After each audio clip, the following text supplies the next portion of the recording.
سلام بچه ها، امروز اومدم بهتون یخچال یاد بدم. فقط نگاه کنید.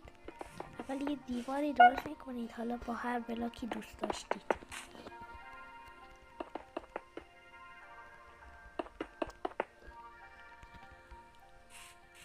بعد یه جایی رو میکنید، حتما 2 بلاکی باشه. اینجا میاد پشتش یه دونه بلاک میذارید، میاد جلوش. الان یه دونه اینجا، یه دونه اینجا، یه دونه روی این وایس.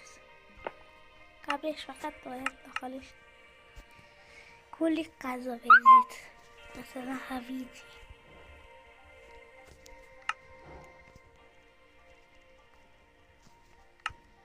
بعد همینجور میاد بالا تا 3 بلاک که میاد اینجور بالا، یه دکمه میذارید. بلاک دومی هم این دکمه باید پشتش این دیسپنسر باشه. بعد حالا از اینجا میذارید یه دونه اینجا، یه دونه اینجا، اینجا. حالا بزنید اینجا، یه دونه بهتون میده.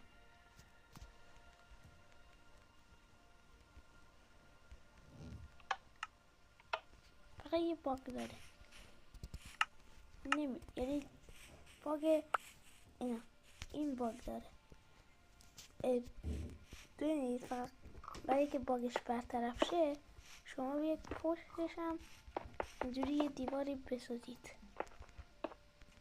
2 بلاک به اندازه 2 بلاک بیاید عقب.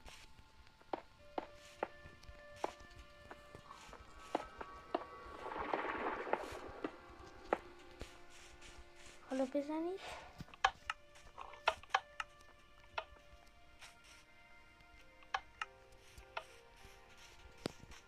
این بالا میشه.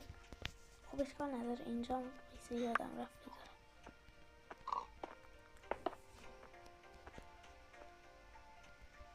هیچی نمیدونم، بس بلاک سفید بیارم.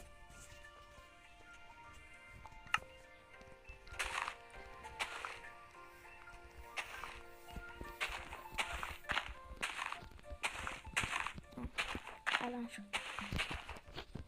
الان میزنید این بالا فقط استفاده میشه. اینو دیگه هیچ کاریش نمیشه کرد. حتی اینجا هم بذارید.